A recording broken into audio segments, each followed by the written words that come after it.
Greetings, it's Eric Bakker, naturopath from New Zealand and author of Candida Crusher, also formulator of the CanXida, that's with an X, CanXida range of dietary supplements. Thanks for checking out my video.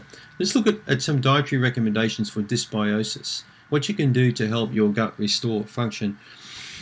This could be literally an hour-long video, but we haven't got that much time, so we're going to talk about some of the most important foods to eat, and also some, not so much the foods to avoid. I mean, you probably already know that from some of my other videos.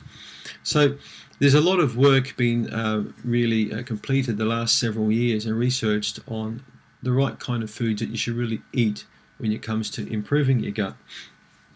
A lot of people believe that the best way to do that is to stop sugars and yeasts and processed food, and to eat a lot of fermented and cultured foods. That's what I used to think.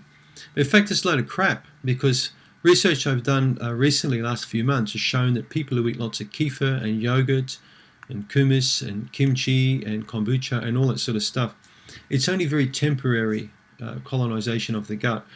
Putting these foods into your diet, even on a regular basis, is no guarantee that you're going to get high levels of beneficial bacteria and also to colonize those high levels for long periods of time. There's plenty of research in 2013 and 14 that's showing that to be a fact. So I'm not really pushing these high levels of cultured and fermented foods anymore in people's diets.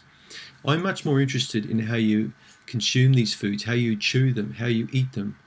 Do you have one of these iPhones in your hand, and are you liking people on Facebook when you're eating food, for example? That's more important to me than drinking a pint of kefir every day.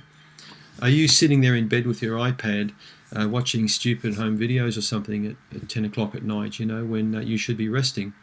So the use of electronic devices, not chewing food properly, eating too quick, to me are very, very important factors when it comes to, eating and dysbiosis. So I want you to understand that you need to separate yourself from technology a lot more. Spend less time checking emails. Spend more time sitting there relaxing, taking your time to eat food, making the right kind of choices when it comes to the greens, the leafy greens. Let's talk also, more importantly, about the right kinds of oligosaccharides or beneficial sugars I want you to have in your diet when it comes to dysbiosis and SIBO. Okay. Now, when we use the word sugar, people are horrified. Oh no, sugar, yeast infection, can't eat that. Well, in fact, there are a lot of sugars that are very beneficial for your gut health. Look at breast milk. Breast milk's full of oligosaccharides. Would you dare tell a mother not to feed a baby breast milk because it's high in sugar? It could cause a yeast infection. No, it's a very, very beneficial food. There are lots of PubMed studies now that actually show that babies who are breastfed, the very sweet milk, have got much better immune health than kids that are put onto formula feeding. So oligosaccharides are a particular type of sugar found in different kinds of fruits and vegetables.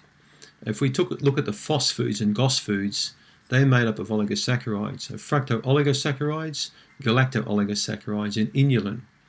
Inulin's found a lot, for example, in foods like Jerusalem artichoke and gum arabic. Jerusalem artichoke contains up to 65% inulin in its dry weight. It's a very, very beneficial little tuber that grows into like a tall, small sunflower. Exceptionally good for gastrointestinal health. So these are the foods I'm going to encourage you to eat now, are the FOS and GOS foods. These foods are coloured, often quite dark sort of purple, black, sort of reddy coloured foods.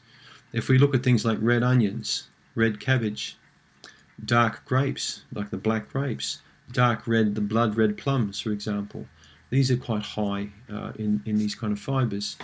Also legumes, adzuki beans, lentils, and making these Indian dal dishes up quite good to do. These foods are beneficial for gut health. Potatoes are okay if you have the dark purple coloured potato and just have a small amount in your diet, boil them, cool them, and add them to salads. Right? Red carrots, purple carrots, even better. Very good to eat. Green tea, another food very beneficial, contains the polyphenols, which are good for gut health. There's tons of different types of foods you can eat that improve your digestive health. But just make sure that you're eating a large arrangement of these sort of coloured vegetables in your diet.